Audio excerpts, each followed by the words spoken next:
está no ar o Jornal da Câmara. Duas vilas da zona sul da capital receberam a visita dos vereadores em mais uma edição do projeto Câmara na Comunidade. A primeira parada dos parlamentares foi no Morro Santa Teresa. Ao todo, são 5 vilas irregulares na região. Segundo o presidente da Associação de Moradores da Vila Gaúcha, muitas famílias vivem ali há mais de 60 anos. Darcy Campos dos Santos explicou que a regularização fundiária é uma briga antiga da comunidade, que luta também por melhorias na infraestrutura do local. Tem esgoto aqui que está estourando, quando chove entra dentro das casas e já faz horas que eu estou pedindo, vou lá no OCAR, reclamo para eles, eles vêm aqui e não faz nada. Os fios tudo baixo, a gente não tem condições de botar poste, que nós não temos onde tirar dinheiro para comprar esses postes, para levantar esse fio, senão a gente mesmo, a própria comunidade já levantava, né? O problema do lixo também dentro da comunidade, eles mandam o caminhão de lixo com 2 garis, 2 garis para entrar, tirar todo o lixo dentro da comunidade, é difícil. Para amenizar o problema do lixo, Darcy sugeriu que o Departamento Municipal de Limpeza Urbana coloque um container na entrada da vila, mas o chefe de gabinete do DMLU é contrário ao pedido. A experiência do departamento com a colocação de containers, ela não é salutar. Na verdade, nós já fizemos essa instalação de containers na entrada da Chocolatão e a experiência foi negativa porque no entorno do container sempre vira um outro foco crônico de lixo. A todas as instalações de containers em comunidades assim, a tendência é virar um foco crônico. Eduardo informou que o DMLU pode ampliar os dias de coleta do lixo, evitando assim novos focos. Aqui já é feito em 3 turnos. Podemos ver, inclusive, se eu não me engano, aqui nessa comunidade tem 2 ou 3 dias por semana. Se há necessidade de aumentar, nós vamos analisar agora para dar uma olhada para ver se há condições. Aqui nós temos um outro problema, que o caminhão, como a fiação é muito baixa, nós temos que levantar a fiação para o caminhão poder entrar. Porque se pega numa fiação, o caminhão pode dar algum princípio de incêndio, alguma coisa do tipo. Então o que o departamento faz? A gente entra com carros menores para puxar o lixo de dentro da comunidade, que é uma área baixa, para trazer para a rua de cima para o caminhão, então poder fazer a remoção do resíduo. Junto ao campo de futebol da comunidade, os vereadores encontraram um grande depósito de lixo. Conforme o vereador Tony Proença, há necessidade de uma ação conjunta entre os executivos estadual e municipal para retirar os resíduos e manter a limpeza da área, que é de propriedade do Estado. Esse campinho me parece a única alternativa de lazer da comunidade. Eu acho que nós tínhamos que fazer um projetinho de um pouco mais de fôlego, uma intervenção conjunta, harmônica de várias secretarias que pudessem melhorar o campinho, retirar esse foco de lixo que está aqui, e para retirar esse foco de lixo tem que transformar isso aqui num local aprazível. Sem muita intervenção, porque esta é uma área ambiental e a gente não pode fazer uma intervenção, mas pode fazer um bom plantio de árvores, um ajardinamento e até uma sedezinha provisória, tipo um galpão crioulo, onde a comunidade tem um espaço para se reunir. A questão do lixo é uma questão de saúde pública e uma questão de qualidade de vida. Então, entre todos os outros problemas que temos, eu saio daqui hoje um pouco mais tranquilo, porque pelo menos alguns encaminhamentos, algumas soluções estamos conseguindo equacionar melhor do que quando aqui chegamos. Ainda na comunidade, os vereadores conferiram as condições do posto de saúde da vila. Tem uma equipe maravilhosa, profissionais comprometidos com a comunidade, Dr. Rodrigo, a equipe de enfermeiros e técnicos, mas que, entretanto, está num espaço muito pequeno. Nós visitamos cada uma das instalações e que necessita de uma ampliação. Para te teres ideia, não tem, evidentemente, uma maior parte dos postos, dentistas e outros profissionais que a comunidade também reivindica. Então, dar uma atenção especial para essa questão da saúde da comunidade é fundamental. A segunda visita foi na Vila Cristal, onde cerca de 1.300 famílias deverão ser removidas para a ampliação da Avenida Tronco. A obra faz parte do projeto de mobilidade urbana referente à Copa de 2014.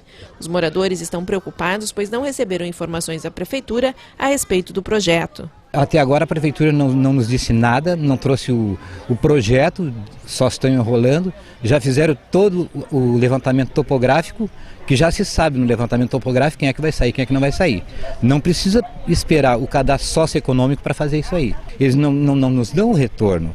O que nós queremos é só o retorno, não queremos dizer, não, nós não vamos sair, nós queremos o retorno, dizer quem é que vai sair, quem é que não vai, tem condições de fazer isso. A presidente da Câmara Municipal acalmou a comunidade, informando que o Legislativo da cidade está tratando do tema. Tanto a Comissão da Copa como a nossa Comissão de Habitação, a CUTAB, estão encaminhadas e responsabilizadas de buscar essa interlocução com o governo municipal, que seja uma interlocução que deixe mais tranquilos os moradores e que resulte numa melhoria de qualidade de vida para todos. Não é a cidade que tem que ganhar só com a Copa, as comunidades mais carentes principalmente, que são implicadas pelas obras, é que tem que ganhar qualidade de vida, né, e possibilidade de inclusão social, de participação nesse belo destino que a cidade deve ter com a Copa do Mundo. Nessa semana, a CPI do Projovem ouviu mais 3 pessoas envolvidas nas denúncias de irregularidades na Secretaria Municipal da Juventude entre os anos de 2005 e 2007. Os depoimentos aconteceram na última quinta-feira.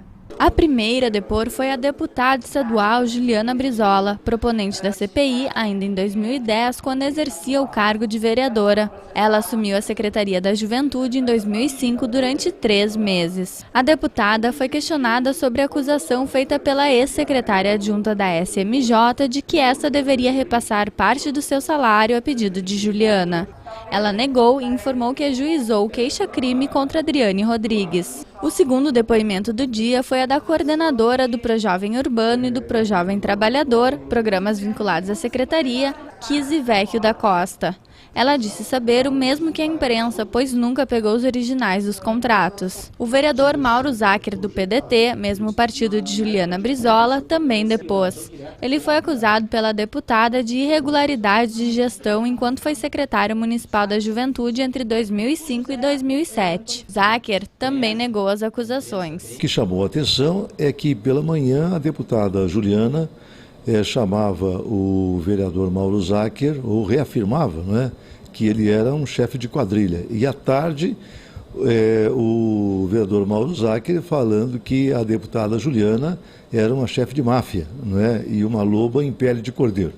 A gente, é claro, tem que fazer uma avaliação de tudo isso que foi feito. É claro que tudo aquilo é porque realmente está bem demonstrado que um não gosta do outro, não é? Então, temos que ver até que ponto que isto realmente é verdade, até que ponto que não é verdade. Mas ainda tem o depoimento do Alexandre Rambo, que se negou 2 vezes a comparecer, agora vai ser trazido sob vara para poder prestar depoimento também aqui, porque tudo tem que ficar muito bem esclarecido. Dentro da programação criada pela Câmara de Vereadores para comemorar os 239 anos de Porto Alegre, foram proporcionados debates abertos ao público com os candidatos ao Conselho Tutelar. A presidente do Legislativo Municipal, vereadora Sofia Cavedon, participou dos 2 encontros que ocorreram esta semana. O primeiro foi na Lomba do Pinheiro com os candidatos da microrregião 9 e o outro, da microrregião número 8, do centro, foi no auditório do Pão dos Pobres nesta quarta-feira. O papel da Câmara, para além de estabelecer a lei que foi de novo mudada o ano passado sobre os critérios de eleição de conselheiros, a gente precisa fazer com que o conjunto das leis que diz respeito à criança e adolescente, desde as federais, a mais importante, o Estatuto, como as nossas leis municipais, elas sejam cumpridas, né? E um dos agentes, não é o único, mas um agente importante, é o conjunto de conselheiros tutelares. Com os direitos da criança e do adolescente não se brinca. Essa é a primeira temática desenvolvida este ano dentro da campanha da Câmara Municipal Transformando Leis em Direitos. Como parte da programação, está sendo promovida uma série de debates com os candidatos ao Conselho Tutelar, que tem eleições no dia 10 de abril. São 186 candidatos disputando as 50 vagas para conselheiro tutelar.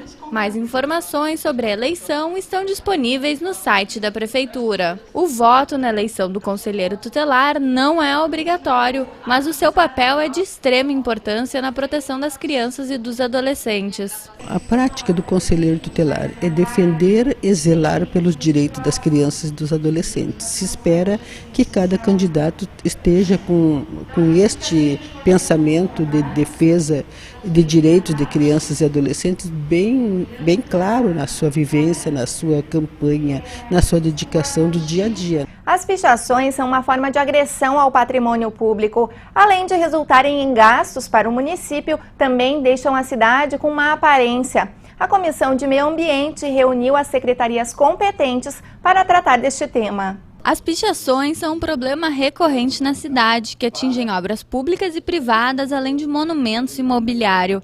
Uma das soluções levantadas durante o encontro foi a disponibilização de espaços para grafiteiros, trazendo assim arte para as ruas e inibindo o ato dos pichadores. O presidente da Cosman, vereador Dr. Tiago, ressaltou a importância de diferenciar essas duas formas de expressão. Grafite é um exercício da arte moderna, né? E que a gente deve incentivar na cidade, até como forma de poder ilustrar a cidade em seus vários momentos históricos, né? E pichação é vandalismo. Participaram da reunião representantes de diversas secretarias, a fim de que se possa estabelecer uma ação conjunta no combate a este vandalismo. Os parlamentares buscaram informações a respeito do perfil dos pichadores e dos locais em que a depredação acontece com maior frequência. O DMLU, responsável pela limpeza dos prédios públicos, está realizando um projeto de aplicação de tinta anti-pichação nos viadutos da cidade. Apenas 3 locais ainda não foram pintados com a tinta especial que facilita a remoção dos escritos. O viaduto é um problema muito pequeno hoje. Se vocês percorrerem Porto Alegre, vão ver que os viadutos praticamente não têm pichação. Eles até são pichados, mas são removidos no dia seguinte, o que, vamos dizer assim, inibe a ação. Tem dado um resultado excelente. O problema de pichação é basicamente educação, né? Isso é um processo de longo prazo que envolve todos os entes, tanto públicos quanto privados.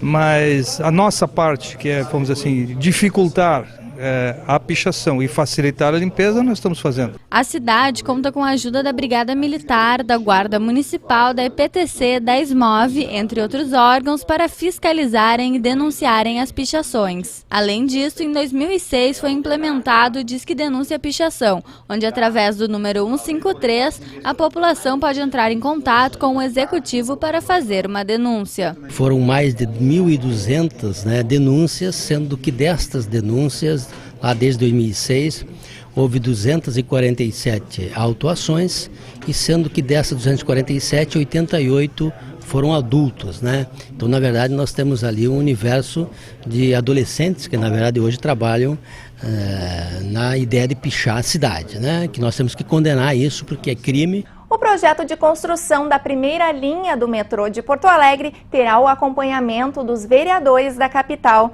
Nessa semana foi instalada aqui na Câmara uma frente parlamentar que vai tratar do tema. A Frente Parlamentar da Câmara Municipal pelo Metrô vai acompanhar o projeto do metrô de Porto Alegre, que está em fase de análise pelo governo federal. A expectativa é que a obra seja anunciada dentro do pacote do PAC da mobilidade urbana. Representantes do Transurb e do governo estadual, através da Secretaria de Planejamento, participaram da sessão que marcou a instalação da frente, demonstrando apoio à iniciativa. A comissão contará com a participação da maioria dos parlamentares. O vereador Mauro Pinheiro, presidente da frente, destaca a importância do projeto no processo de humanização da mobilidade urbana da cidade.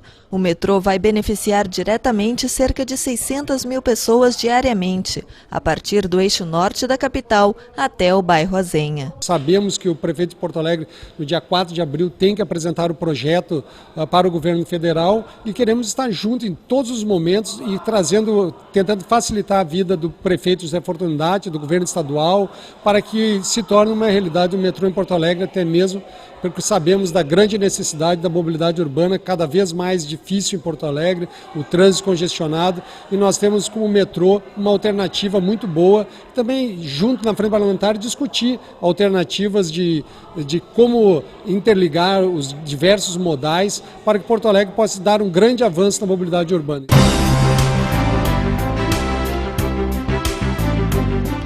No dia 10 de abril acontecem as eleições dos conselheiros tutelares de Porto Alegre. Se você tem mais de 16 anos, é eleitor da capital e está com situação regular junto ao Tribunal Regional Eleitoral, então poderá participar do pleito. Para falar sobre o assunto, trouxemos ao programa a doutora Cláudia Barros, que é vice-presidente do Conselho Estadual dos Direitos da Criança e do Adolescente e também dirigente do Núcleo da Infância e da Juventude da Defensoria Pública.